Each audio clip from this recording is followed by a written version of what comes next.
All right, welcome back, everyone, to part two of this special holiday episode where I'm here with Dr. Veera Rajagopal, who's a scientist at Regeneron, and we're breaking down some of the biggest stories of 2023 in the world of genetics and precision medicine. So we finished the last episode talking about founder populations and some of the major population genomics programs that are uncovering things that were impossible or going to be very difficult to uncover in some of the European ancestry dominated research programs. We talked a little bit about FinGen, and we talked about a really interesting variant identified in a Puerto Rican population through some 23andMe work. We're going to continue the discussion around some of these population genomics programs around the world. And the first one we wanted to jump back into was a Notch3 mutation discovery in a South Asian cohort that you, Dr. Veera, highlighted in a, again, amazing tweet thread that we'll have in the show notes. Maybe you can talk a little bit about that one,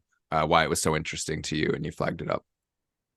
Yeah, sure. So we are talking about like findings from non-European population. South Asian population is my favorite for the obvious reason. I'm from India, but also the South Asian population has like a lot of untapped potential to for many genetic discoveries. Still we are just scratching the surface, and most of the GWAS studies, the South Asian populations are the most underrepresented, and there's a lot more to learn. What kind of genetic risk factors are there and things like that. And so this study is from my colleagues at the Regeneron Genetics Center. We collaborate with a lot of academic and research institutions across the world. So one of our collaborators is from Pakistan Genomic Resource, led by Danish Salim. And you might be familiar with this physician. He's a physician scientist, and there's like many landmark papers from that resource.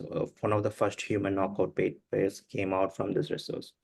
So here, my colleagues have been like looking into the genetics of stroke, and when they did an exomoid association study, they identified one particular locus near Notch3. This is a very interesting locus because Notch3 mutations causes a Mendelian disease kind of, stroke syndrome. It's been known for a long time. It causes very early onset stroke, and also it characterized by, many other features like dementia and things like that. And I'm sure like when people started looking into, like stroke, when they first started doing GWAS of stroke, when they went looking into the findings, always when we do this kind of GWAS, we always go and look into our favorite genes or genes that we know, like really, Mendelian kind of, that causes Mendelian kind of diseases, right? So, and interestingly, so far, there has been no GWAS signal at this locus. The last GWAS of stroke was like more than 1 million individuals, I think, like from predominantly based on European cohorts. And now we are looking at one particular coding variant, that is probably the most important risk factor in South Asian population.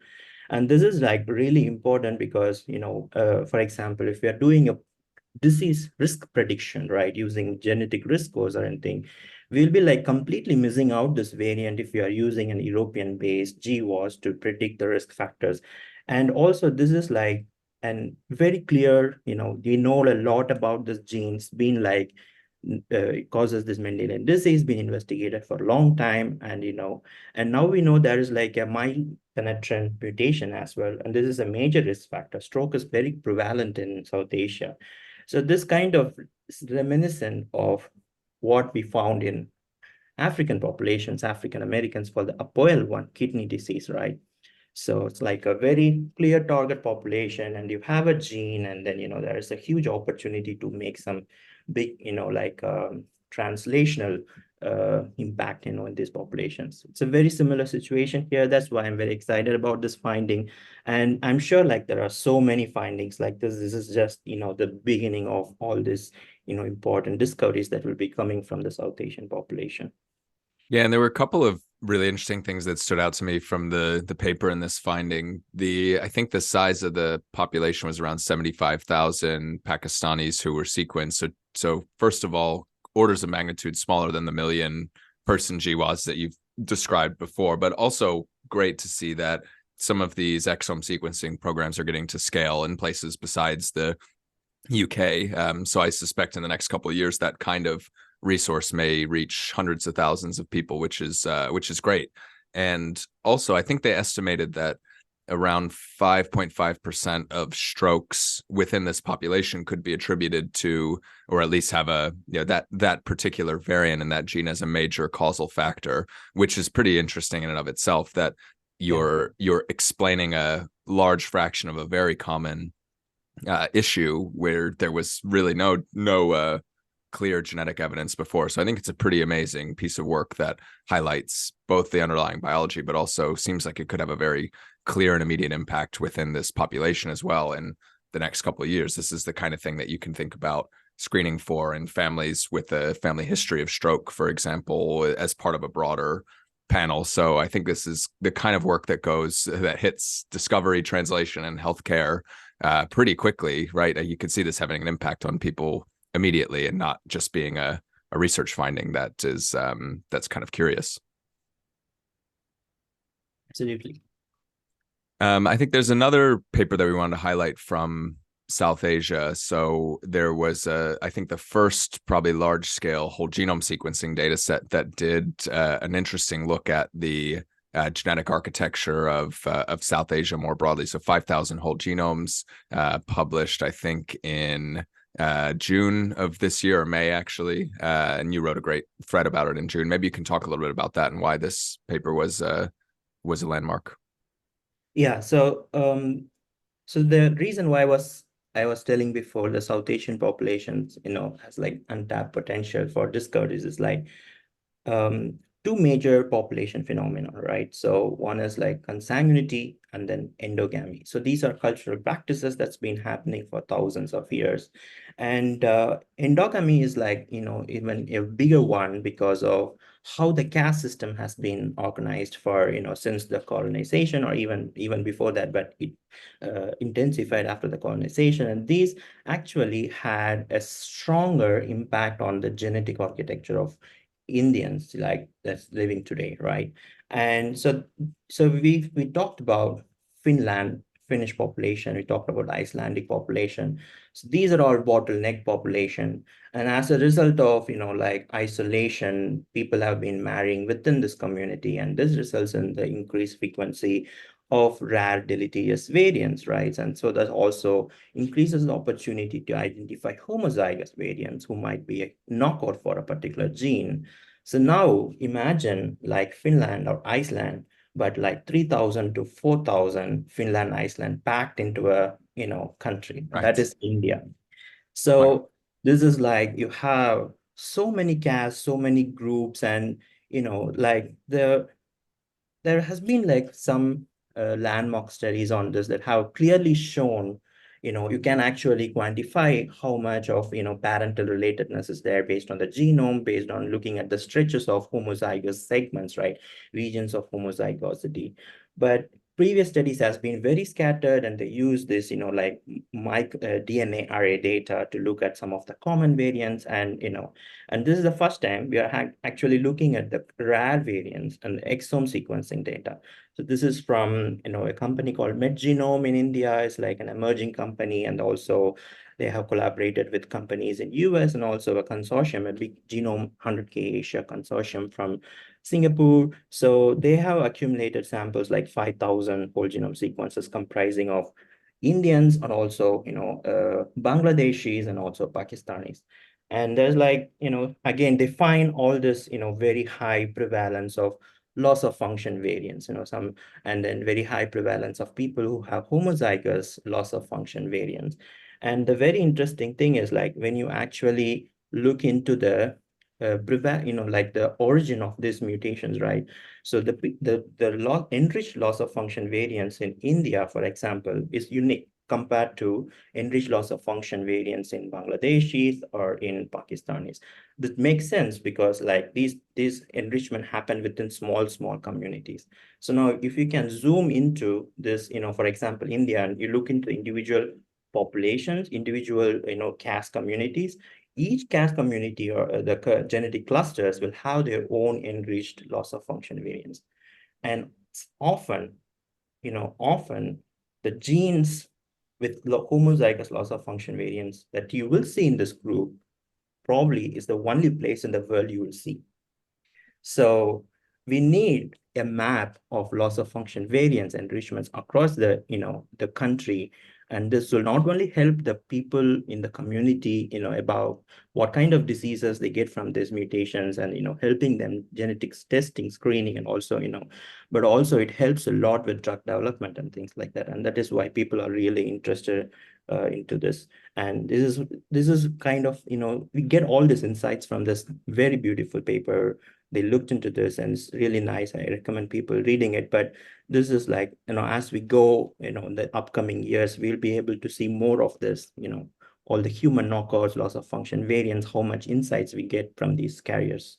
Do you have a sense of how big a data set like this needs to be for you to start to discover 80-90% of genes knocked out in its entirety? Because you made the great point earlier. There's both a public health and medical benefit to this, but also we have a long-standing problem in the field of we don't know which genes, what happens when you homozygously knock out a gene. Is it compatible with life? Is it cause rare disease? Does it contribute to a common disease? What is essentially the impact of this? And I've seen simulations that look at populations in Europe and then populations that may have higher rates of consanguinity where you'd see this at a higher rate. Do you have a sense from the paper or from other reading that you do of how large a data set like this needs to be to start to, maybe saturate isn't quite the right word, but to start to get a coverage of every gene in the genome and have some sense of what happens basically if it's knocked out on both copies? Yeah, so that's a very good question. So there's like a lot of challenges about these kind of estimations because of the huge heterogeneity, right? So, and I really think the initial step would be to have, a survey of what kind of mutations are occurring more commonly in which regions of, the South Asia, right?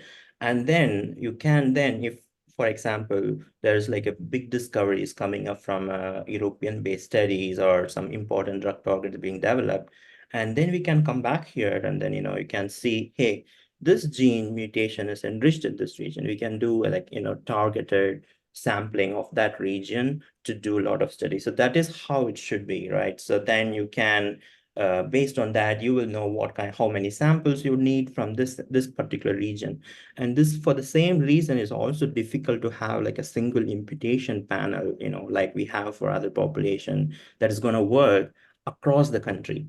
And that is a other big challenge, So because like I was mentioning to you, Finnish population, FinGen Biobank, Icelandic Biobank, they did not opt for sequencing, right? Because they know they can find 90% of all the enriched variants just by sampling a small subset of the population, doing a whole genome sequencing and imputing the variants in the rest of the population, which is not going to be the case in regions like India. Yeah, I also noticed from this paper that they developed a array. I think they called it sorghum that was specific to this population as well, which was cool to see because we know that there are biases in most of the commonly used genotype arrays, right? To sort of have one that doesn't miss some of the more common and high impact variants that could be totally absent or hard to impute in some of the other arrays was also good to see. Yeah, that's a very good point. I think that is also available from the Michigan imputation server. If you were, doing any South Asian based GWAS and you have genotypes, then you can actually impute using that. And on that point, now we have even a larger imputation panel from UK Biobank. The UK Biobank have 10,000 whole genome sequences of South Asian. That is the largest to date. It's very small compared to Europeans, but it's the largest to date. But it will be really interesting to compare how this panel compares to a panel that comes from India, right? So I'm sure there'll be like a unique variants that can be, so that like probably someone would want to combine these two panels to make a other updated panel that will really help, I think. Yeah, because the point you made at the beginning of this around endogamy as a cultural practice, this is likely going to change as people migrate around the world and live in different places. The effect on the genome will take generations, though, to change, won't it? But it will be interesting to see to compare and contrast large studies in India, Pakistan, Bangladesh with the same, people from those countries that have emigrated to other places in the world, to see what differences, if any, and may help us also to tease out differences in environment and gene interactions, right? As we think about Yeah, people with the same genetic ancestry, but living in different parts of the world and different environments. yeah, definitely. Yeah, and maybe that's a good segue actually to the final paper in this section, which was a paper by Hilary Martin and Daniel Malosky, who I know both know very well. We worked together in Matt Hurl's group for a while. Hilary and I, and Daniel and I went to actually university together, but they did this great paper looking at the impact of consanguinity, so marrying close relatives, and the impact on common disease risk. We spoke about this before, but you have a increased risk of some recessive rare diseases. That's probably clear why, because you're more likely to inherit two copies of the deleterious variant. But there's been an open question for a little while around what impacts this might have on common diseases where the risk is more complex or polygenic. And I don't think they touch too closely on this gene by environment interaction question that we were having here, but there's a natural extension here to think about layering that on top. So I wonder if you could talk a little bit about that paper and why you picked it. Yeah, this is another fantastic paper. It uses the samples, South Asian samples, British Pakistanis from the Genes and Health, biobank that is in the UK, and also from the UK biobank. So the question here is like, we know very well that consanguinity that results in increased, mutation load of recessive mutations in the offspring actually have an effect on, it causes a lot of rare diseases, skeletal deformities, like intellectual disabilities, neurodevelopmental disorders. And this has been known for a long time. And the question they ask here is like, these increase in mutation load, recessive mutation load has an effect on complex, common diseases, common and complex diseases. This is really a very interesting question because if we go back to the GWAS literature, right? So most of our GWAS association studies is based on linear additive model, and so the most contribution comes from additive effect from the variance, right? And that's been like always it's big interest in knowing what is the all that dominant risk alleles or all that recessive risk alleles. I think for type 2 diabetes there is like really cool 2 or 3 papers that been like from the Broad Institute where they have did recessive association tests and identified some mutations. But the thing is like generally there is interest. This kind of here, what they have showing really, answers partly that you need population like South Asian population to answer that question. And people have been looking into the wrong population with that question, because there's like in the outbred population. So what the authors here found is like they found that the increase in autozygosity, the increase in mutation load is associated with increased risk for common diseases. There is a very big problem here when doing this kind of studies is because these are cultural practices that is what have shaped the genetic architecture, right? Consanguinity and this marrying within the community.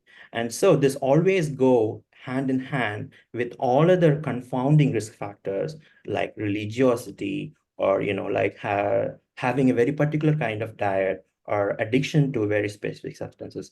So it's very, it's challenging to disentangle that because otherwise it's down to the our basic issue of population stratification, chopstick genes, identifying chopstick genes, right?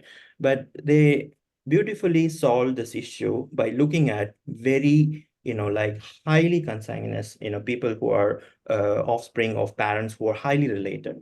So when by looking at these only, people with very high consanguinity families, they kind of avoided this confounding factors, but they also actually did some within family studies, even within family, the siblings, the amount of deleterious mutations they receive from their parents can mildly differ. And you can leverage this difference to make these kind of association analysis. They actually did the 23andMe and they showed that replicated the finding. So the most they identify like few diseases, they highlight type 2 diabetes because it is very highly prevalent in India. And we talked about a paper last year, right? So, and they show here that just the recessive mutations, right? This kind of recessive mutation load alone could be explaining more than 10% of the type 2 diabetes cases in the Indian population. And that is the kind of question people have been trying to answer by looking at the European population, looking at dominant and recessive, alleles. And so for many reasons, this is really a fantastic paper, actually. Yeah, and where do you think they take this from here? Are there big unanswered questions that will be addressed by having some of these large scale whole genome sequencing data sets outside of European ancestry populations, or do you feel like they've covered quite a bit in this paper and there's something else, something different?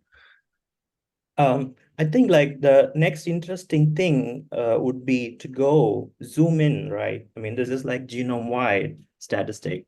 So really zoom in to identify what kind of disease pathways or genes are acting through this. We know only a handful of recessive genes that was for type 2 diabetes risk. So that is the next step, I would say. And for that, you will need either large sample size or, like we wait and then there will be like isolated reports, case reports from some clinic or someone. This is like like some very highly penetrant mutation causing MODY or some other gene, and then you connect it back to this paper, right? So somehow the puzzle will start fitting together as years go by. But that is, I think, the most interesting thing because it'll be very nice to know how these pathways differ from the ones that we identified based on GWAS studies, and if that will help with any of the drug development efforts. Yeah, absolutely. I'm interested to see as well whether there are ways they can tease out this gene environment interaction question a little bit more. It's a very tricky one, but you're right. Actually, they managed to do some really elegant work by looking at the within sibling analysis from the 23andMe dataset. Okay, so moving on to our next topic here, we want to talk a little bit about some of the maybe less low-hanging fruits. There were many genes that were discovered early on in the GWAS era. We talked about APOL1, FTO, BCL11A that could be discovered with a relatively small number of people, and those have been some of the stories over the last couple of decades of working out the biology underneath those. But we've actually had some things that maybe could have been described as low-hanging fruit, but for some reason weren't discovered until relatively recently. And maybe you can talk about one of these examples, which is a gene called, or at least a locus near a gene called ADR-A2A, which plays a role in Raynaud's pathophysiology. And maybe this is actually a good one to talk about the breaking news that we were talking about before, because that might actually fall in this category as well. But I'll let you talk about this paper first, and then we can decide if we bring that one forward. Yeah, sure. So this is one of my favorite, theme where, so the GWAS era started like in 2007 or 8, right? So after the Human Genome Project, we had this, this linkage disequilibrium based imputation has picked up, and then we had this people started doing GWAS, right? So they picked the traits, they picked the most common traits: type 2 diabetes, type 1 diabetes, hypertension, bipolar disorder. And interestingly, many of the traits, immediately showed up genes. These genes they explain a lot amount of heritability, and you only need like few hundred samples or sometimes even less than 100 samples, for example, for the AMD, CFH locus.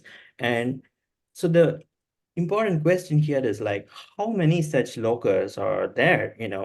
I mean, these are the diseases that we know we've been like, we are really interested. So they picked it. And there is like thousands and thousands of diseases if you take the ICD chapter code, right? And there should be genes that are like really important, like that you can identify by doing just a GWAS of, let's say, like 1,000 samples or 500 cases or so, right? And that kind of studies often come every year. I closely watch them. We had I think a couple last year. And this year we have this one particular paper, and it's a very interesting condition. They did a GWAS in a very interesting condition called Raynaud's phenomenon. It's been like, it's characterized by, vasoconstriction, sympathetic activation when the individuals are exposed to cold or stress. It's not very, pathologic. It's self-resolving, but it can be very discomforting. And very interestingly, this has been very first time described by, so it's named after the person who described it. It was a PhD thesis project. So I don't think it's even published. It was like based on a thesis project that he did, and Maurice Raynaud, I think the name. And okay, but what did they find? They find this particular locus, very strong locus near the receptor, adrenergic receptor, right? And the beauty here is we very well know this kind of very well aligned with the pathophysiology. We know it's the sympathetic nervous system is what is like being affected, and here we are finding, the adrenergic receptor.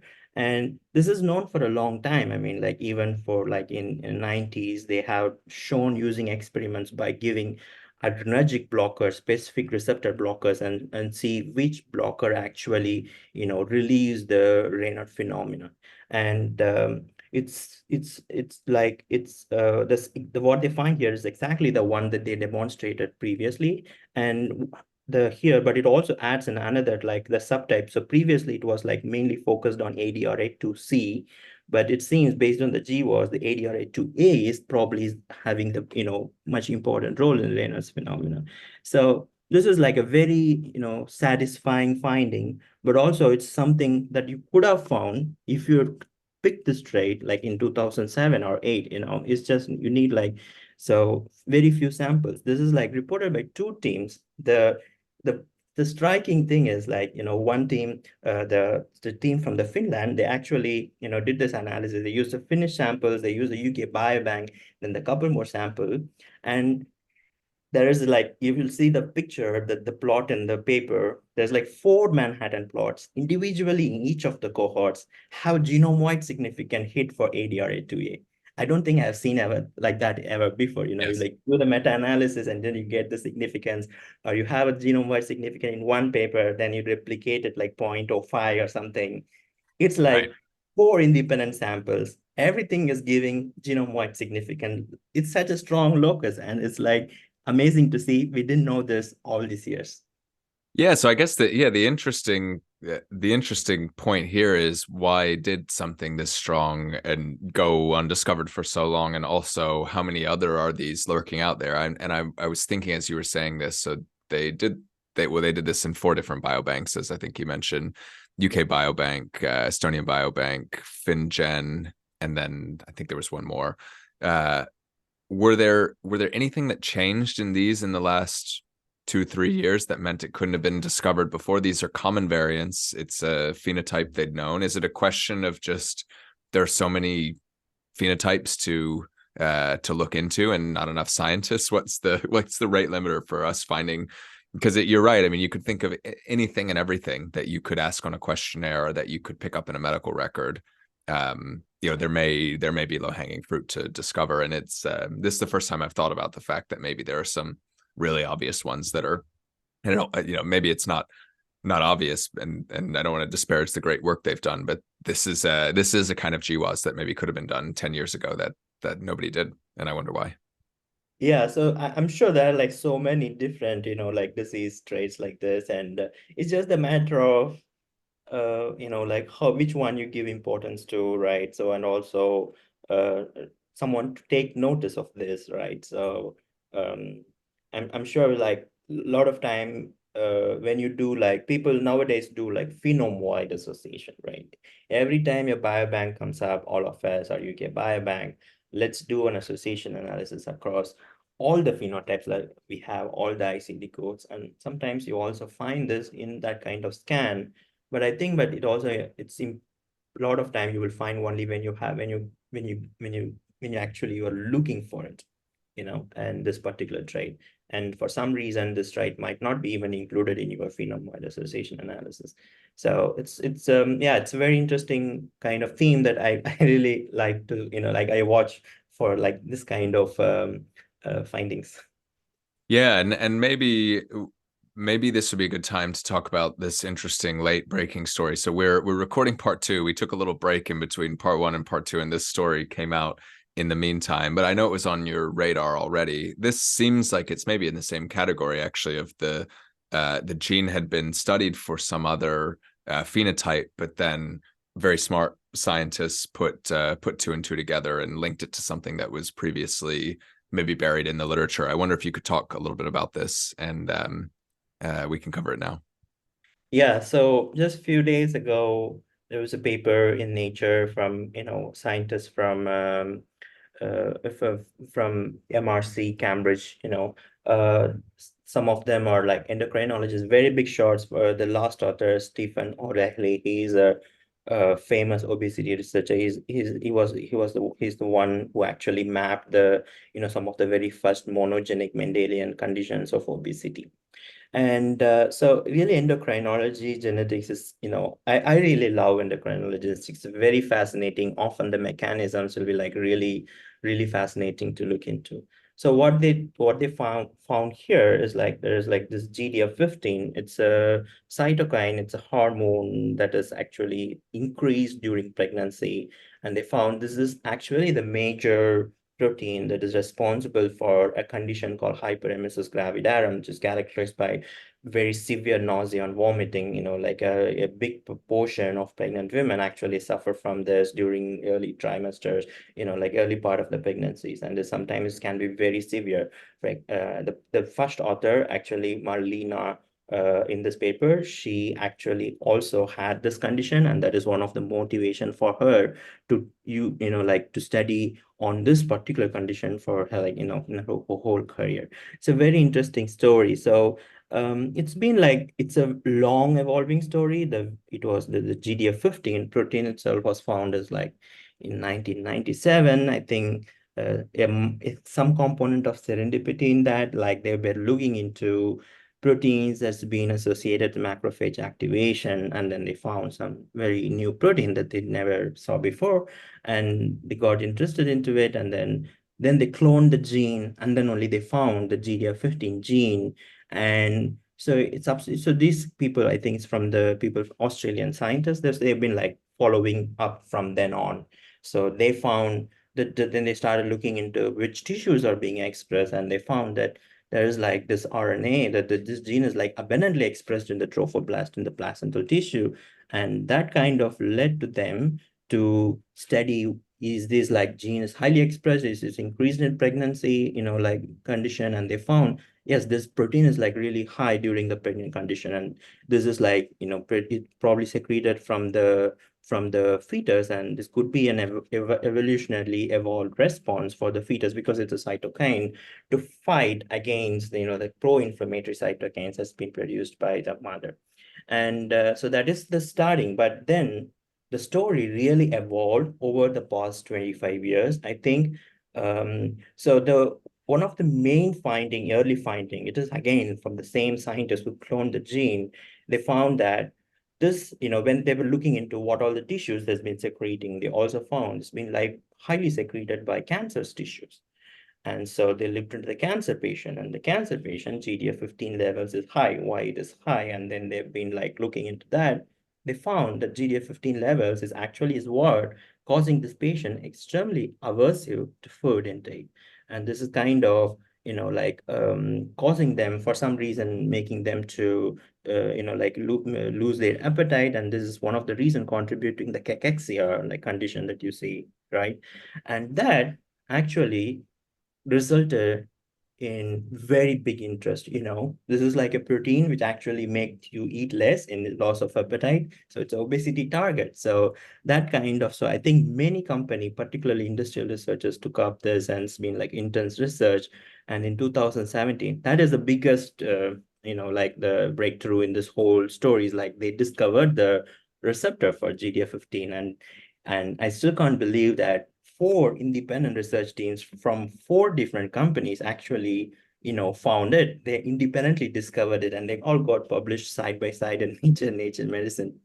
The most important revelation of this story is like the location of this GDF15 receptor. Okay, so it's located in regions of the brain stem, which are, involved in this something called emergency pathway, where, like it has like centers where if it is activated, this kind of prevent the humans to, like eat, like this is kind of probably an evolutionary response to prevent the humans to eat like toxins or things like that, right? And so also the region that also has this kind of, the chemoreceptor trigger zone, so that the emetics, the drugs that we have typically act by, hitting this region. And also it seems that the in the increased vomiting and things that are also associated with chemotherapy also related to this region.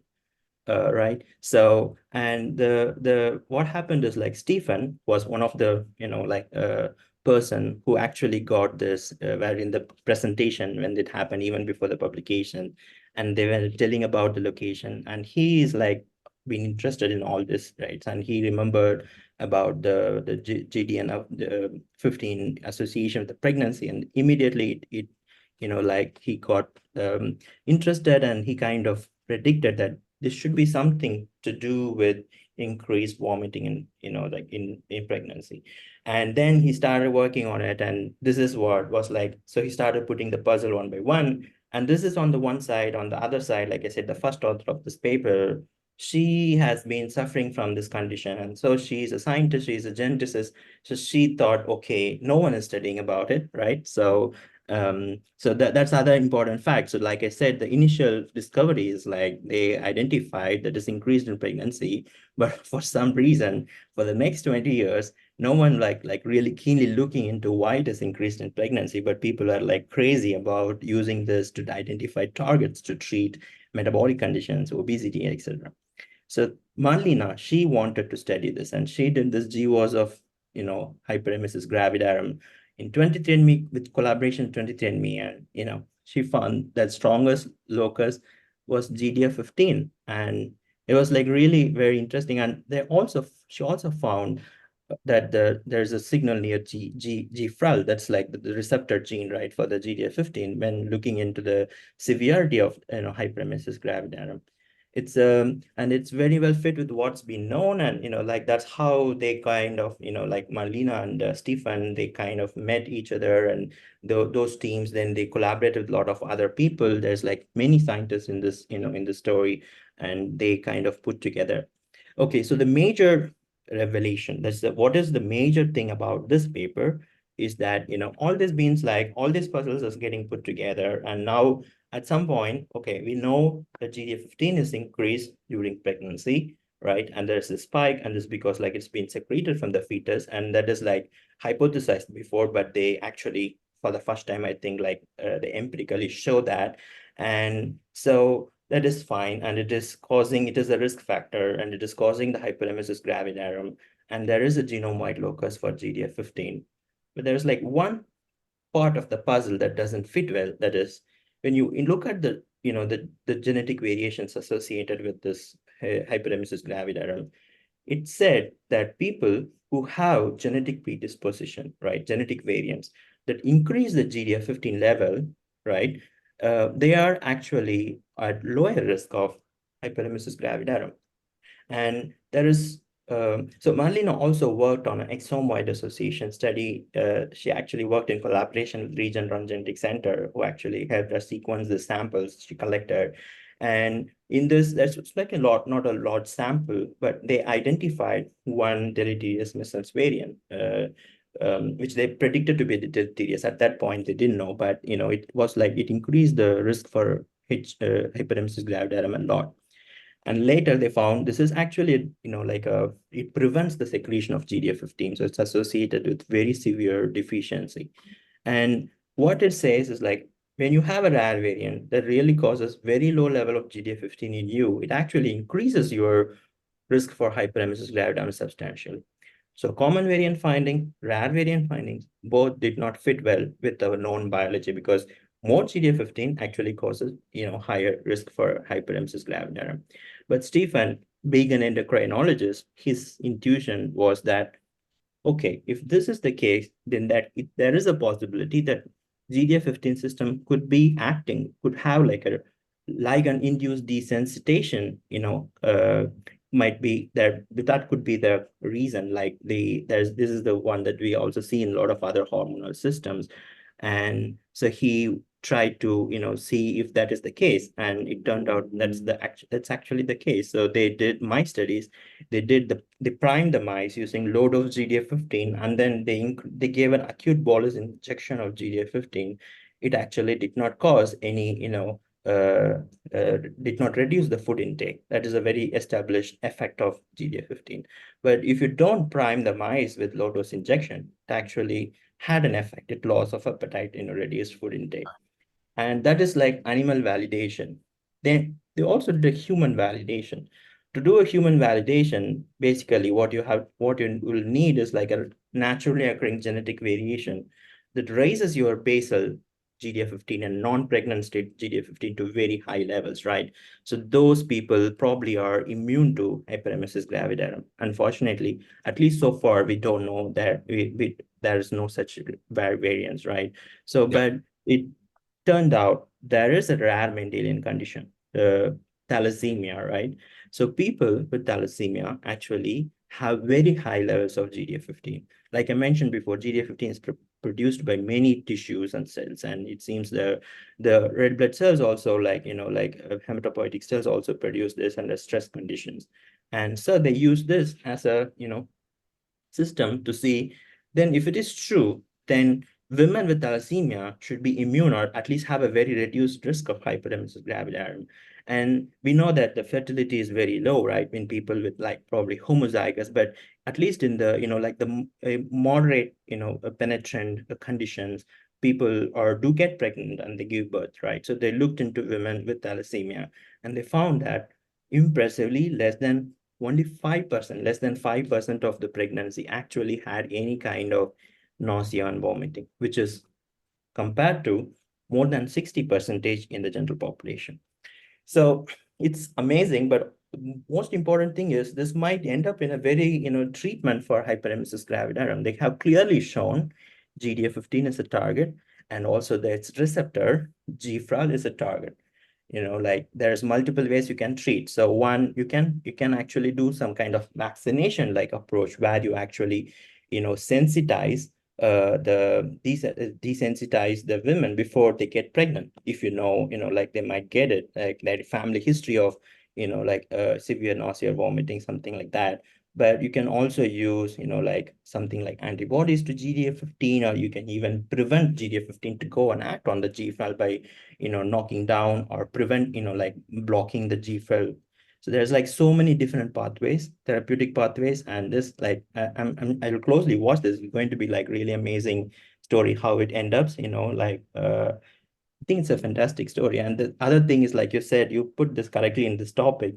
Like it's the number of cases Marlena used in the 23andMe collaboration. It's like very few, like 2,300 cases or so. So again, this is a phenotype that could have been GWAS long time ago. And if it happened, the whole story this I told could be very different because, Yep. imagine if we know GDF15 and GFRAL 2007 or 2008, like that could have actually led to the discovery of the receptor for GDF15. Right. Now the GWAS locus said, oh, this is the receptor for GDF15. If you found this like 10 years or 15 years ago, the story could have evolved differently. It's really fascinating to think about it. Yeah, it's amazing stuff, and I think at least according to the NHS website here in the UK, 8 out of 10 pregnant women feel sick. There's a spectrum here: some extreme nausea and vomiting, some a little bit more mild. But the potential impact of some of the different therapeutic approaches you mentioned here is enormous. And yeah, I was just thinking about this, low hanging fruit question. It seems like there's a couple of important ingredients. You obviously have to have the data set to begin with. And we've talked a lot about different data sets that are being generated. The UK Biobank, 23andMe, and many others have existed for a while, but now we're starting to get much better representation. The second thing you have to have is a motivated scientist or group of scientists to go after that phenotype. Absolutely. But then I think the third one that this story highlights as well is a person or group of people that really can link the deep clinical knowledge to the understanding of genetics Yeah. as well, because it's not sufficient to just find the hit in 23andMe or find it in the UK Biobank. This is some really, and I think one of the stories earlier, BCL11A is a good example. And one of the other ones that we discussed earlier, um, APOL1 maybe is a good example of this. There's an FTO actually was the one I was thinking of, someone who really digs into the details to try to understand some of the apparent paradoxes that the GWAS hits often present. I think that final piece is not to be overlooked as well, because you can't just solve this with having big data sets. You need people to go in and scratch their heads against some of these paradoxes that initially show up and try to figure out what's actually going on. So I think this story ties all that together really Yeah, beautifully. that's a fantastic point. I mean, like even if retrospectively we do an analysis of what kind of GWAS targets actually succeeded in terms of our understanding, then we would find that the ones that people, not just geneticists, but people who worked with like translational with clinicians and like molecular biologists who all work together to solve the problem. And yeah, I think that's the major that's the one important take home from these kind of studies that you should. Yeah, and in our a couple episodes ago, episode 112 with David Ochoa from Open Targets, he mentioned that an initial they looked at how genetics impacted the likelihood of a drug succeeding in clinical trials and ultimately getting approved. And they look retrospectively over many years, and they found something that I thought was really interesting, which was if you do a first pass, um, and you don't look into the link between the genetics and the target and the drug super closely, you don't find a very high hit rate. But if you have somebody who really understands the disease and the biology, and you take that time to actually go in and understand the link between what genetic data exists or existed at the time and the finding, that you actually find a very high number of these. If you have the right person looking at it, they find really clear supporting genetic evidence. And it seems like it sort of fits with this model Mm. as well, that we have no replacement right now for the really strong clinical background. It has me wondering at what point will large language models and some of these improvements allow people who don't have that deep clinical understanding to start to harness that knowledge themselves. At what point do we have a Stephen O'Reilly in a box, chat GPT? That I suspect we're probably far away from that, but it's one of the things that these models are good at, is Yeah. ingesting enormous amounts of knowledge.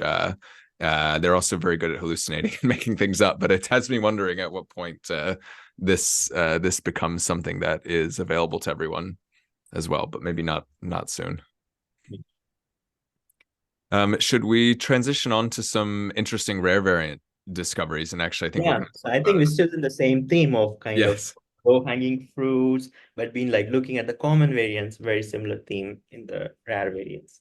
Yeah, and similar group of people are involved with this paper, at least Stephen, who you Yeah. mentioned before, but a wider author list on this. Maybe you can talk about this new gene that they discovered called bassoon, which is a very nice name for gene.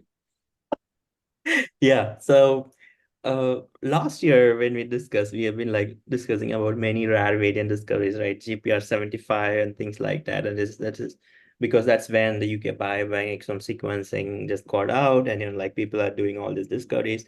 And so only this year actually I think people started like getting access to the full exome wide data set, full UK biobank exome sequencing data set.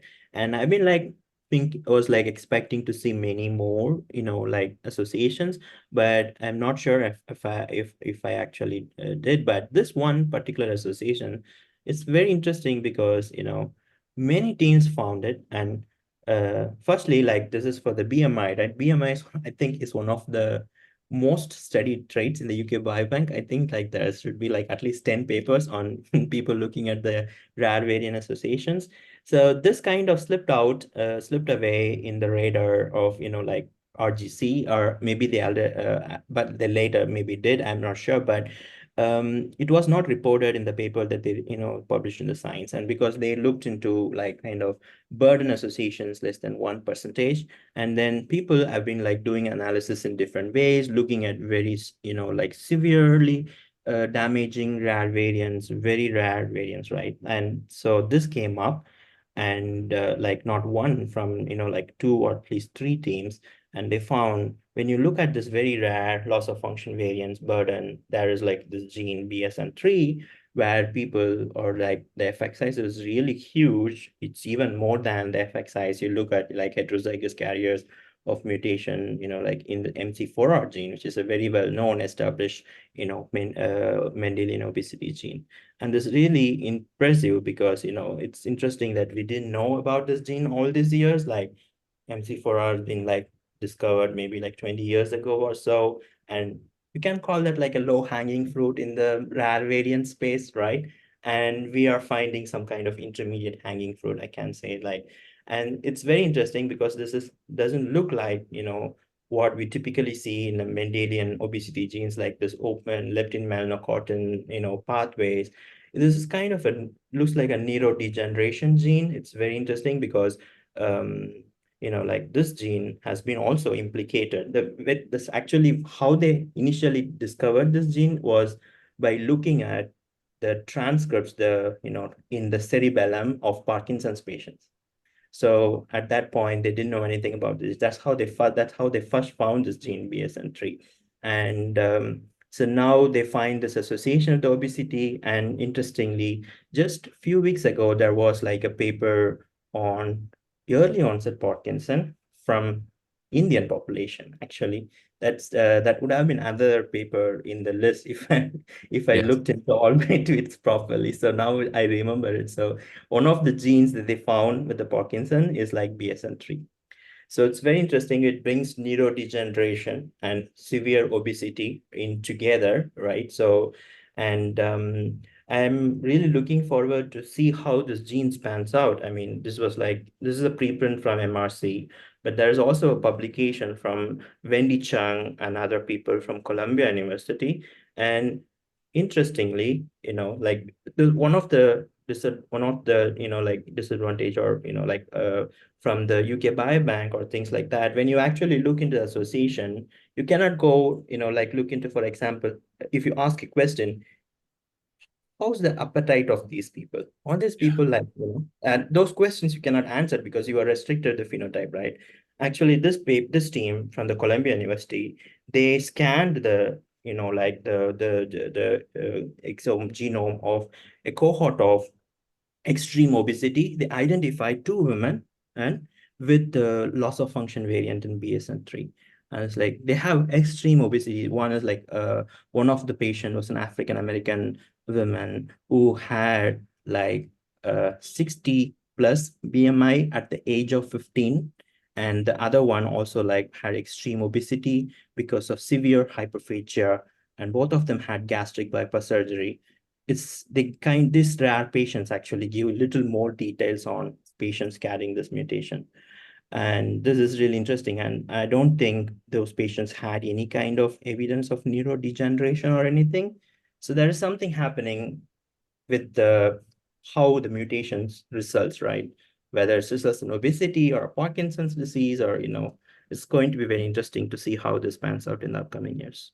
Yes, and I was gonna look it up right now because I remember reading this Parkinson's in India paper, and it actually caught my eye because of the novel variants found in the GBA gene, but I hadn't realized that they identified variants in bassoon as well. Do you remember if they were loss of function variants in bassoon or not? Because I think one of the neurodevelopmental phenotype is associated with missense variants. I think the obesity with loss of function, and I wasn't sure about the Parkinson's disease, but clearly there's there's maybe gain of function and loss of function kinds of things going on. Yeah, I think it's a loss of function, PLOS, or maybe PLOS and deleterious mutations combined. It's kind of like, Yeah. it's a burden test. But yeah, it'll be interesting to see. There is actually a mice knockout. And when you actually create a homozygous, like, full knockout, actually the mice have like neurodegeneration, spontaneous seizures, but not obesity, you Yeah. know. So it's here what we are looking at here is heterozygote carriers who have severe obesity. And probably the homozygote full absence of this gene is lethal. I think so. Probably it's very rare to see, but probably we might see at some, we might see some report of, consanguineous family having one member or someone, with this knockout, and probably that will give more insight. So yeah, something to really closely watch for. Yeah, why do you think this gene was discovered so long after MC4R and some of the others? You mentioned them having comparable effect sizes. I think just for people's reference, the effect size of MC4R is something in the range of, I think, 2 kilograms of additional body weight per carrier. This one is between 2 and 2.5, I think. So it's a big effect in and of itself. I'm wondering why it's taken us till 2023 to find it. Yeah, so I think it's the rarity of the variant. The MC4R is relatively more common. We have more number of carriers than, right? And it's also like MC4R, I think it's like you might be enriched in a lot of populations, and you also have it falls in the very well understood biological pathways. So, that kind of makes you go look for it, right? And yeah, regarding the effect size comparison, definitely it's bigger than MC4R in the analysis what they did in the UK Biobank. But also I need to highlight the fact that people with MC4R mutations in the UK Biobank is kind of slightly biased towards people having a less severe form of the mutation, because of some modified penetrance. And there are people who also have like, more severe forms of obesity if you look outside the healthy population. So yeah, but still it's really amazing to see this have bigger effect size than MC4R in the UK biobank. Yes, no, that makes sense. I thought maybe it'd be worth us talking about a couple of these non-coding variants actually, because this is a area that's close to my heart, having spent 4 or 5 years of my PhD looking very hard for non-coding variants that cause developmental disorders and not finding very many. But they are out there, and I remember reading papers of some amazing work looking at enhancers that cause all sorts of rare problems in rare disease cases. But there are two that came out this year. One in FOXA2 deletions of in FOXA2, and another zinc finger. Maybe you can talk about the first one and why it caught your eye. Yeah, so this topic is probably also very timely, because with the release of whole genome sequencing, there's been so much interest in about what people are going to find with the whole genome sequencing, right? That people didn't find with the whole exome sequencing. And one of the first thing people, often say is like non-coding variants, like non-coding rare variants. And also I like this topic very much. I highlighted few examples of very fascinating non-coding rare variants, but they saw those causes Mendelian diseases. Again, it's very similar here, right? So I think the general thing we all agree is like we are just scratching the surface of how this non-coding variants causes disease, but like which also limits our understanding of their structure, right? They don't have like we don't know like we cannot annotate the variants like we annotate for the coding variants like loss of function or missense. And so for many reasons, there's these kind of isolated reports like really interest me. And I've been following up on this particular team from the University of Exeter. They've been like collecting, like samples of, people with congenital hyperinsulinism and trying to identify genetic diagnosis, like it happens one by one. And we discussed one paper last year on the hexokinase mutation that causes congenital hyperinsulinism. So now they have an updated report on where they find that CNVs is the cause for this disease in like few patients. And they try to see, okay, patients with very similar regions of CNVs, and then they try to overlap the CNVs to see if they can pinpoint the gene. And it's very interesting because what typically in a workflow, what we do is like we always assume that it is some gene getting deleted, right? Some gene within CNV is actually the one that's causing. And so we will restrict our focus towards genes that fall only within the overlapping regions of the CNVs. And that's exactly they did.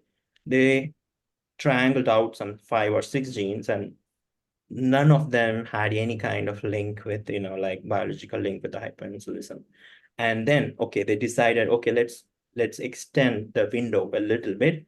And then they found this one interesting gene, FOXA2, which has been previously associated with hyperinsulinism, heterozygous loss of function. And it makes sense. Then they went and then say they can see that it actually does a couple of CNVs actually deleted partly the coding region of FOXA2. But there are a couple more or three more cases where not, right? And it turned out like these CNVs actually deleted the regulatory region of FOXA2, and these deletions have the almost same effect of deleting the whole gene. That is like, this is kind of the thing that we are hoping to look at, find out when we are doing whole genome sequencing analysis in the UK Biobank, right? For now, we have carriers of loss of function mutations in the UK Biobank. One of the things that we hope by looking at the regulated regions can be increase this number of carriers, right? People with severe deficiency of the gene because of deleting some rare non-coding region who will have similar disease a risk effect like deleting the gene or having a loss of function variant.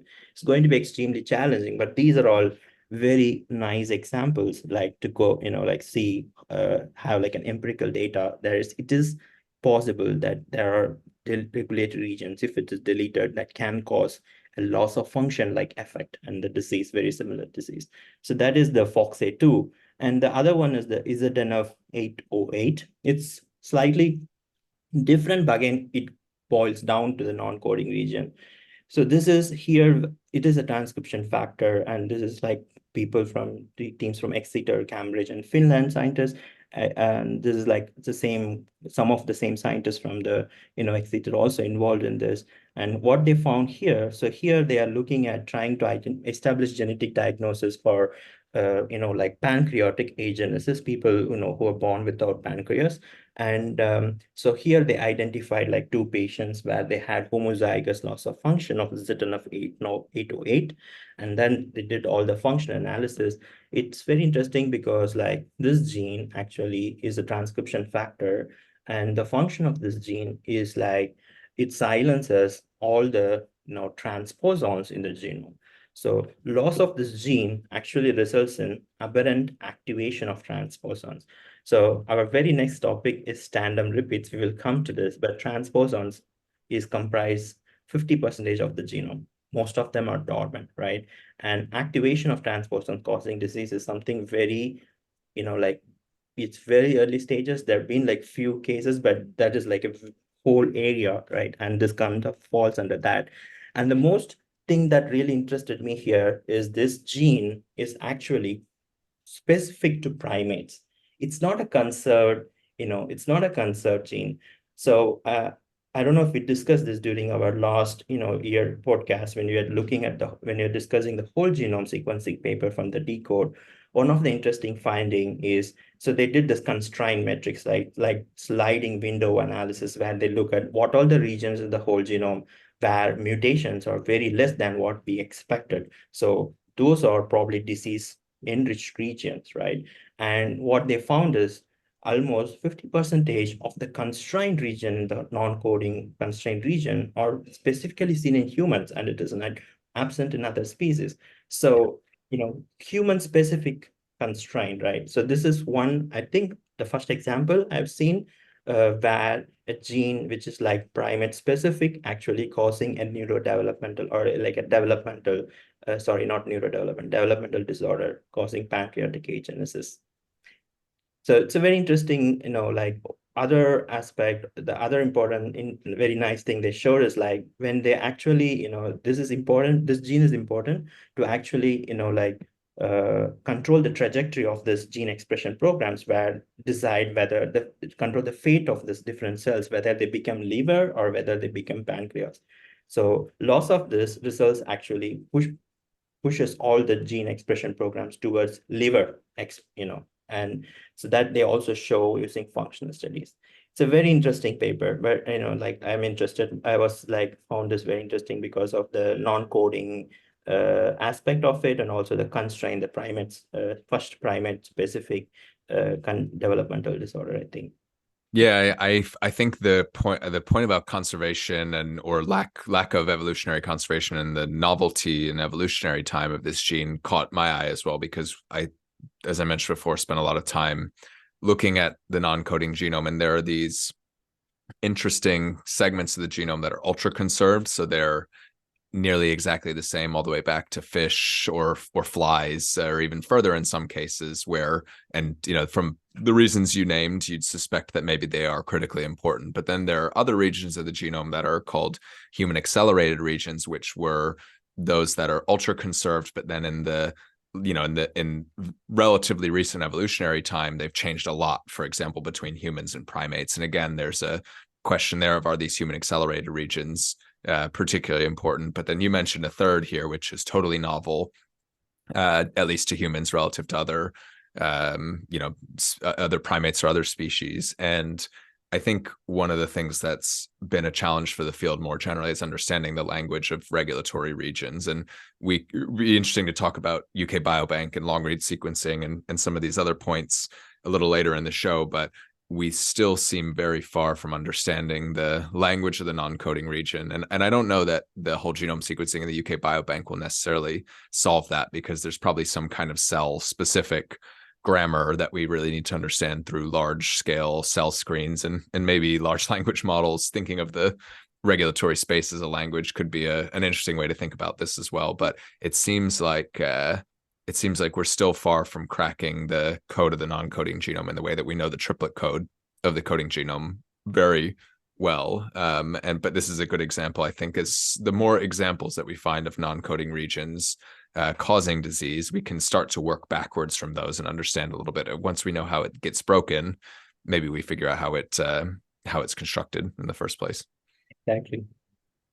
Do you want to transition to tandem repeats? And so the amazing story from around the Huntington's repeat expansion is the first on our list, but I was wondering actually if we save that till last, because I think it's to me it's one of the most interesting stories of this year.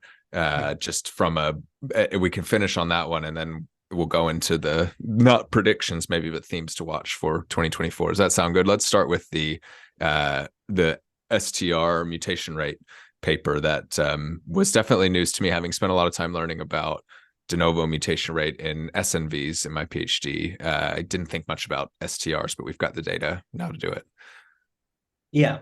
So this is other, really interesting topic area that's going to pick up after, because of this whole genome sequencing data, huge data that we are getting from UK Biobank, right? So this is one area where I'm very excited about. And, if you look at the genome, right, 50% of the genome are repeat regions. So even, if you look at the long document from the Human Genome Project, from the, the publications in Nature and Science, there'll be very interesting section on how they annotate the genomes. As the first time we have an annotation of the full genome, right?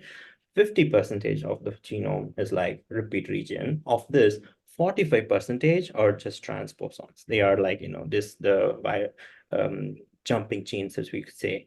And among the remaining, there are we have very large, repetition regions. That's what we see in the centromeres and the telomeres. And then there's pseudogenes, segmental duplications.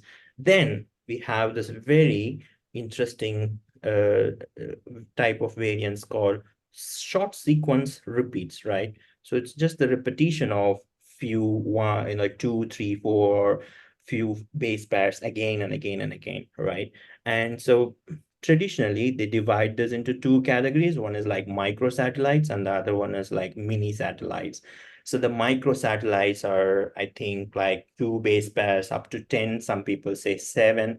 And these are the ones that actually drove all the linkage analysis that have been happened before we started doing GWAS, because they are very polymorphic, one of the most polymorphic regions. And so you can have this restriction digestion based markers, which you can use to map the gene disease locus, right? So this happened very early, right?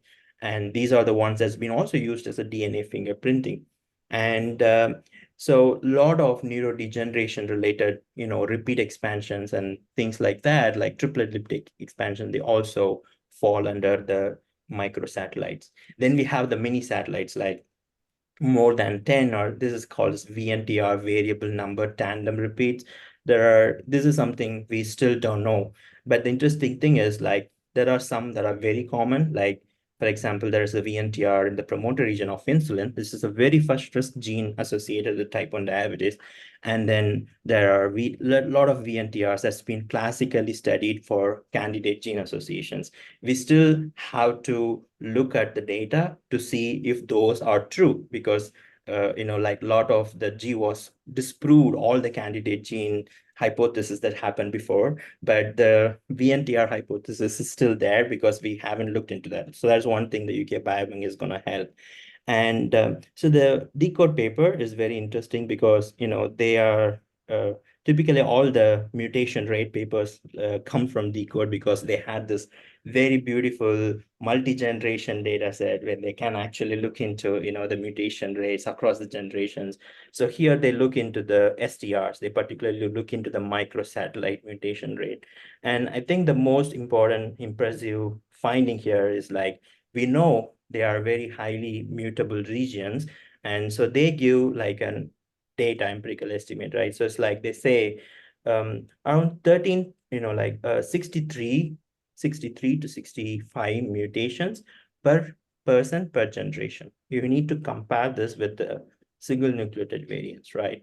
So there we are looking at the whole genome, where anywhere they can occur, and it is like 60 to 70, right?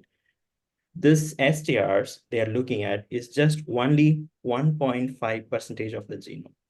And just that percentage alone has that much, produced that many mutations per generation compared to the whole genome SNVs, right? And if you scale it, I think it will, if you imagine a situation where the whole genome is STRs, then every person, every generation, you will have like 2,000 new mutations. That is like amazing. So I don't think anything comes close to it. That's like really, like it can also make sense. It's one of the most polymorphic site. And the biological reason behind this is also very important, probably for our discussion about the HTT, right? So the DNA polymerase, when they try to replicate the genome, when they really struggle when they come to this repetition regions, right? So a lot of time this repeat regions form loops, and then when they actually try to fix it, but instead of, like, they get confused and keep going in, they kind of put more than what actually it is there, and that kind of results in the expansion. So all this, because of these reasons, that it's very unstable region, and there's like causes hypermutations. And so I think this decode paper will be like a very important reference in that. So that is one. Then we have the other paper from the Poro laws group, where they actually did some interesting association analysis of VNTR. So this is the the mini satellites that we are talking about.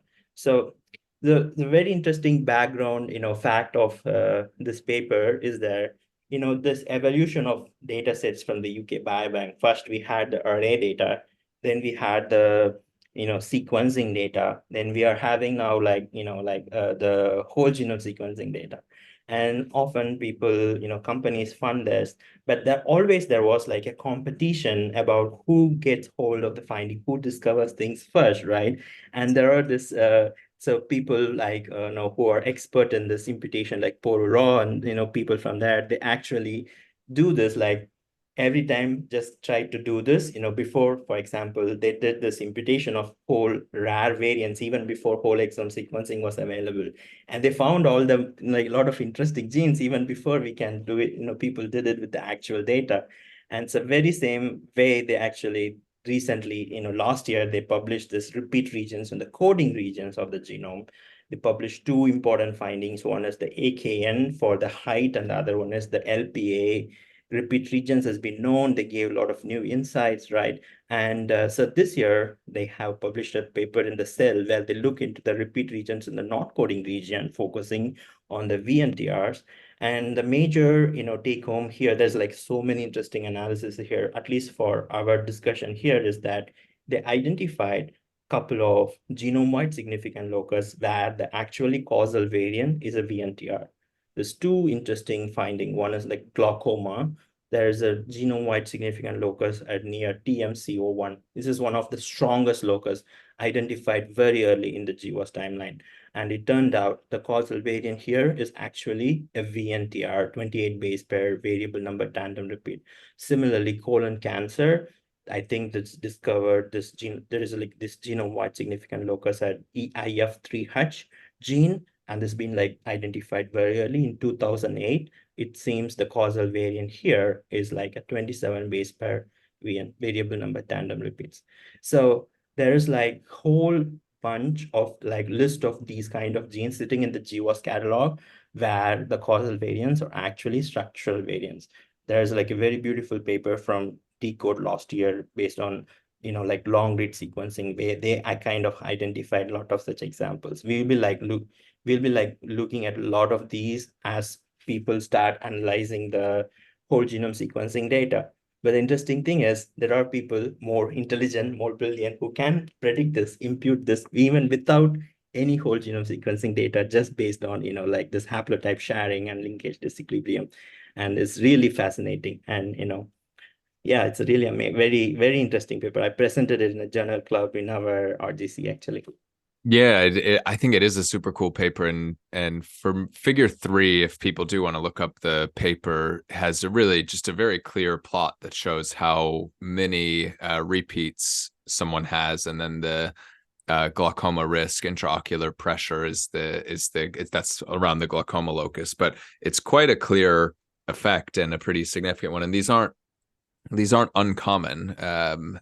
10 half a let me see, a low frequency of 5% or so in some case, or nearing 5% for some of these repeats. I was going to ask the question around long read sequencing, short read.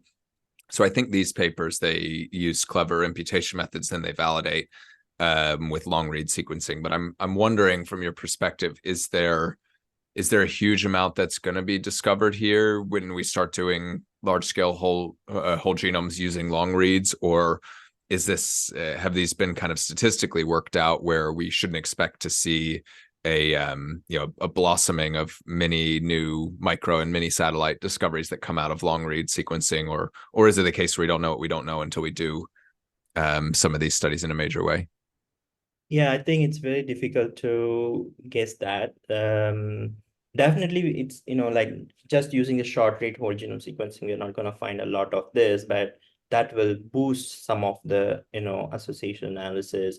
But I'm sure like there will be more targeted long read sequencing analysis based on insights you get from the whole genome sequencing data or some kind of intuition.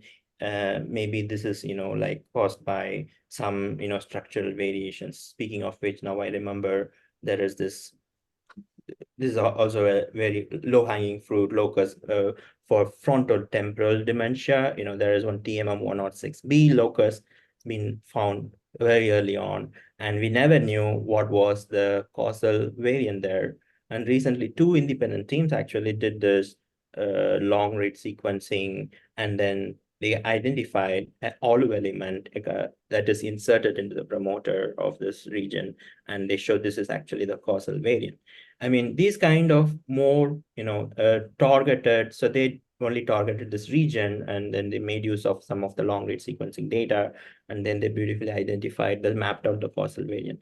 So these kind of examples we will see more and more, but in a more, high throughput way, or I think like it's still far away from now to have that kind of data. Yeah, makes sense. Moving into the final one of this, which as I mentioned before, is to me one of the most amazing talks I've seen in a while. You tweeted at live at ASHG after a late night after seeing this great talk. I wonder if you could talk a little bit about the Huntington's disease locus, what was presented, and maybe this new model for what's actually happening. And to me, this is another good example of this is a gene that's been studied exhaustively for a really long time, and new technologies are uncovering some pretty novel mechanisms that hopefully point towards therapeutic options in the future. But yeah, I thought it was such an exceptional talk, and it has me thinking more about these repeat expansion disorders, because Huntington's disease is not the only one. We have C9 or 72 and FTD and ALS, and I think many people around the world are going to be working to see whether this paradigm applies to other diseases. But maybe you can talk a little about the paradigm first before I get over my skis talking about how cool it is. Yeah, so this is like really interesting. I mean, this talk is from Steve McCroll's lab, and the person who presented is like Bob Hansecker. I think from he, like many people liked it. It's like, I also liked it really very much. And this is about this Huntington's disease, right? Like you mentioned, we know that the gene the causing Huntington's was discovered long time ago, and then there's been like huge amount of research and understanding, right? So one of the complaints about when we started this podcast, the first part of an episode, I was telling about the time gap between the initial gene discovery and then the first FDA approval, right? So this is like on average 25 years, but it can be really, really long because there are a lot of challenges, right? I think Huntington's is a very good example about, because we know the gene, we know a little bit about how the neurodegeneration is happening, just for the sake of audience. Huntington's is caused by this triplet repeat like a mutation in the Huntington's gene CAG repeat, and this results in this polyglutamate track in the protein and this neuronal synaptic protein, and this causes toxicity in the brain and results in neurodegeneration, particularly in the striatal region, right? So, and this causes all motor symptoms and dementia and cognitive deficits.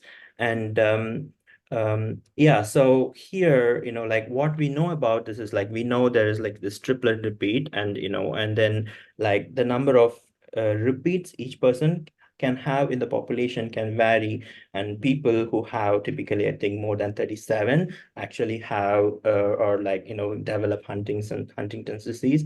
And we really don't know the mechanism of how like the neurodegeneration happens, and this is like really hindering the drug development. For a lot of time, people have focused on, the accumulated, repeat protein, like toxic repeat protein. And I think even billions of dollars have been spent on this, and none of the drug actually took off. And only like few, maybe in the last decade, there's been this new insight on the repeat expansion, right? And then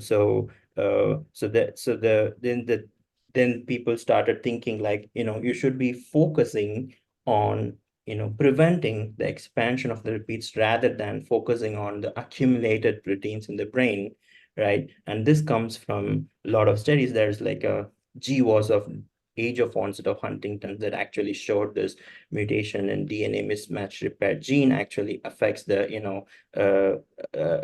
age of onset of Huntington's. So what here, I think the major important like findings that they presented is like they looked into the repeat expansion, right, of this Huntington's protein in the brain in the striatum in the cell type specific manner, right? And what they found is that this repeat expansion has been happening only in the specific subtype of neuron called medium spiny neurons in the striatum, and it is like absent elsewhere. So we know this, like, this is first time they're showing actually in the using the single cell uh, technology. And then I think the other major thing here is like they look into how this, they looked into how many repeats are there, right? So they found that number of repeats in the brain of these, like in this disease patients, are like in thousands or a few thousands. And typically our cutoff in a clinically when we say disease risk for Huntington is like 37. And what we see in the brains in these patients actually have like far above that. And somehow we know about this before, but this is the first time they're showing in a cell type specific manner. But the important insight here is like how these people who have, let's say, 40 repeats or 45 repeats end up having, so many more number of repeats in the brain. So this happens slowly, right? So the age of onset of Huntington is like around 45 years. And so it turns out that, like the somatic expansion happened through two phases. One is like early, very slow phase, and then there is a tipping point, right, where you actually the pathology becomes accelerates really fast. And they did some very interesting analysis using the single cell, like data, where they looked at the gene expression profile of different types of repeats, right? So when they looked at, they actually saw that at particular level, right? I think it's 180 repeats. What happened is completely the gene expression program is disrupted, where you can anymore, you cannot even say this is a medium spiny neuron. Even the cellular identity is lost. But before that, before the 180 repeats, there is like not much of an effect, you know. So the idea is that people slowly accumulate, expand the repeats because of this, like the known fact about this DNA polymerase and this how you get this repeat expansion over cell division. And this happens until 180, probably it happens slowly. And then after that, there is like really a fast phase where things get really worse, you know. And so you might have like a window where you actually treat the patient and prevent these things happening. And there's been like a lot of interest in looking at DNA repair genes, MSH2, MSH3 genes, as a means to, prevent this repeat expansion. And I think the field is really going to pick up. There's going to be a lot of research into this in the upcoming years. But I think like what the Bob Hansiker presented. So I don't think I'm presenting all the major findings it did, but it's really a big advancement in our understanding. And this is gonna like really, amazing how this is going to be picking up in the upcoming years. Yeah, I couldn't agree more. And there's other stories that I'm going to be following that are kind of in the same single cell and somatic, mutation sort of theme. There was an interesting paper that looked at somatic mosaicism in metabolic liver disease. So looking at NASH and sort of a similar story of understanding at a single cell level how individual changes and then the collection of these changes within the ecosystem of the liver, whether or the organ, whether it's the liver or the brain or otherwise. And I think it's adding a layer of useful mechanistic information that the germline data just doesn't tell us, right? We know that in this Huntington's case, people start with a particular number of repeats that we can identify based on sequencing in the germline, but what's happening in this particular cell type is something really different, and understanding that is probably the key to treating it, as you've said. Yeah, yeah. So yeah, there is like one very, fascinating article on Huntington's, the whole story in Stat. We should put that in the link. It covers the full story from the gene discovery until now. What are the insights? What are people are really looking into in treating this? So that also covers the findings from Steve McCurl's work, group labs work. Great. I think I've just found that article. I'll stick it in the notes. So to close out here, I wonder if you could maybe share, you've got 3 or 4 points that I think you're going to be watching closely, 3 things in 2024. The first one is maybe a important continuation of the discussion that we've had today, but I'd love if you could just give a highlight of each of these and the kinds of things you're going to be watching. Yeah, so my what I'm going really looking forward into, like 3 major areas. One is the era of genetic medicine. So, right, this is the era of genetic medicine. Like many of the findings that we discussed today, we discussed also the translational aspect of it, any drug targets and things like that. And this is how it's going to be given, all the new data is coming up. So I'm really excited about what are the new, rare variants or common rare variants that, that give you insight about, new drug targets. And yeah, so that's something that I'm very interested in, also because I kind of work in that line, right? So the first one is the era of genetic medicines, obviously. What new discoveries that come up in whole genome sequencing or exome sequencing, etc. And the second one that I'm really interested in, like the technology, the long range sequencing technology, how it's going to improve, our understanding of many of the diseases. So here there's like very, very nice example that I actually highlighted, that is was a preprint where they showed that they actually solved almost a 25-year-old genetic puzzle, So we have like different types of ataxias, like, like spinocerebellar ataxia. There is a type called SEN4, like SEA4, and like this type, there was like first identified in a family in Utah, right? So, and they identified that using the linkage analysis, they identified the genomic locus, but and if you read that paper, the authors are like more optimistic about identifying the causative genes probably in the next few years, but they had no idea that it will be like not identified for the next 25 years. It's a very Right. complex region. There is like a lot of segmental duplications. It's a very GC rich enriched region. So it seems almost impossible to resolve that region using short read sequencing. And like these people actually thought, okay, hey, now we have PacBio and all the technologies to do long read sequencing. Why don't we look into these patients? They went back, they looked into the archive, this DNA sample of the very same family, and they did the sequencing using long read sequencing. It's there. It's very clear. They found Same there's like family. I didn't catch that it was the same family. That's amazing. so GGC repeats, in the ZFHX3 region in the exon 10, and it's a GGC repeat, it's a triplet repeat, and it's like they even did some in vitro studies to show if you knock it down, you can actually, reduce all the pathology caused by this repeat, actually. So it's a very powerful example of what, new technology will bring. So this is always the theme for me. I mean, all the things that we do here, for example, people always criticize about we are finding thousands and thousands of genes from the GWAS association studies and things like that. What these genes are going to bring up? I mean, what we are doing is we are producing the data for future generation to work on, So all these discoveries are cumulative. Like we work on all the data that's been generated over the past 10 years or 20 years. Even now, we go back to the genetic linkage studies, family linkage studies, and then we, like solve this problem, like this example. So this is how it's, so we shouldn't overlook what we are, doing here just because we did not understand. As the technology progresses, we will definitely, people might make big breakthrough discoveries in this. So that's one reason why I'm really interested in the long read sequencing, how it, will change the landscape. And the third one is like phenotyping. I always talk about it. One of the important things we really need to innovate is like how we do phenotyping in genetic association studies.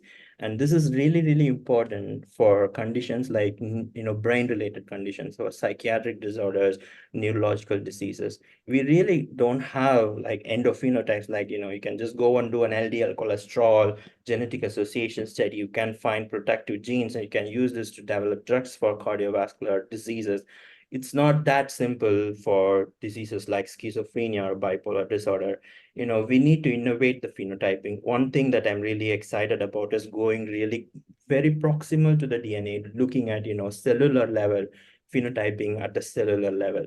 There's like the very starting of this year, there was a beautiful paper from Soumya Chaudhary from Brigham's, and people from, like a lot of other people from the Harvard. They actually looked into they use the induced pluripotent stem cells to derive, cells, and then they did some phenotyping of, cellular, how the cytoplasm or the mitochondrial distribution. They use this microscopy, and then they did a genome-wide association study and exome-wide association study. They found beautiful association signals. They found three peel-off signals, that is like a actin cytoskeleton genes that actually, when you have loss of function of that gene, it disrupts the shape of the cytoplasm. And there's like a prolactin receptor gene that actually disrupts how the mitochondria is distributed within the cells. And this is a fantastic proof of concept. Like this handful of iPSC cells, like handful of samples, and you can find these associations. So by going into the cellular phenotyping, you can really increase the power, and this is what is going to change the landscape of, the field like psychiatric genetics and things like that. And already people are working on those things, right? Trying to use the the psychiatric patients, cells, like to do this induced pluripotent sensors, derive neurons or differentiate them into neurons or things like that, and look at all the cellular level, phenotypes and associate them with their genetic factors. So that's like really, I'm excited about. And you can also, one other area where I am kind of curious is like how people will use the embryo samples, the embryo screening is picking up the recent ORCID announcement and things like that. And one untapped potential there is like, all these IVF clinics, they discard a lot of embryos, and these embryos can be an amazing sample to do establish some genetic, variation database and things like that. There's like very nice pilot study, a preprint where they actually looked into the discarded embryos. Often they get discarded embryos for reasons like, if the embryos have aneuploidy, like trisomy or monosomy and things like that. So they collected all such embryos and then they compared with the normal embryos and then did this genome-wide association kind of study. And they identified a very interesting locus that's like a microtubule gene, which is actually the main gene important for the chromosome segregation during this, this meiosis, right? And that is the major reason for this, like, that those anomalies causes this aneuploidy.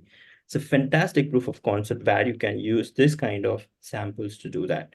I mean, from a population genetic standpoint, I think like all our databases right now we have was like adult samples, elderly samples, like middle-aged samples, and we really lack pediatric sample, but we also lack, samples. We should go even beyond before birth, like prenatal, any kind of samples from the prenatal. This will really give you, idea about, all these constrained genes that causes, prenatal mortality or postnatal mortality. There's a beautiful paper from the Decode where they look into the homozygous depletion, the peel off, the peel off, statistics, PLI statistics that we use to define genes constraint, from the nomad, it's based on the heterozygous loss of function variants, right? We don't have anything for the homozygous loss of function variants. And that is one area people are really interested in that. And to look into those things, you really need databases that go, to pediatric samples or even, like newborn or even embryo samples. I think there's like a lot of untapped potential, both from the academic side and also from the, like industry side. And I'm excited about that. I know some people are interested in that area. They are going to do some great, very fascinating stuff there. Yeah, absolutely. Those are all great areas to look at. I as always, second year in a row, love this episode.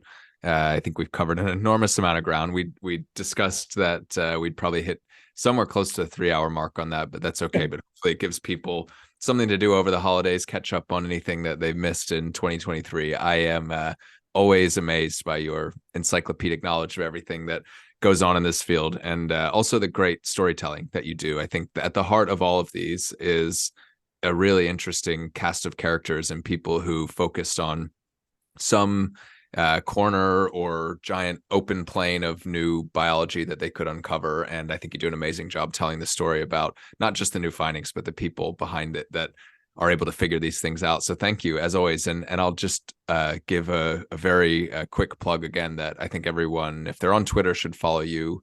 He's at Dr. Veera. And also you've got a Substack, GWAS Stories, right? They can go to gwasstories.com and subscribe if they want to get the written version of this and anything else. Anything else that you're looking for if you want to do a quick shout out for anything? No, I just want to just thank you again for this opportunity. And like I mentioned before, I'm a big fan of your podcast series, and I think it like a lot of people are really missing on that. There's like huge amount of information there, and things you can hear from people only. It's available there. I think it's amazing what you're doing here. I still see how understand how you are finding the time when you're also running a company, as a CEO, but it's really impressive. And yeah, thank you so much for this opportunity. Hope I didn't take like too much time. No, it's great, and it's my pleasure. It's some of the best learning I can do, and we're actually maybe this is a good time to announce we're moving to weekly in 2024. So up till now we've done bi-weekly, but we've had an amazing set of guests in 2023. We've got many more exciting ones in 2024 coming. So yeah, it's fun. Exciting. It's one of the best hours or a couple hours a week that I get to spend. So thank you, and happy holidays. Great to see you. Thank you very much. Happy holidays to you too. Great. And thanks everyone, as always, for listening. We hope you enjoyed this special 2-part episode. Please give us feedback if there are any things you wish you would have heard about or guests that you'd like to see. And to all of you, thanks so much. If this is your first episode or if you've been listening since the very beginning, hope you have a happy holidays, and we will see you in 2024.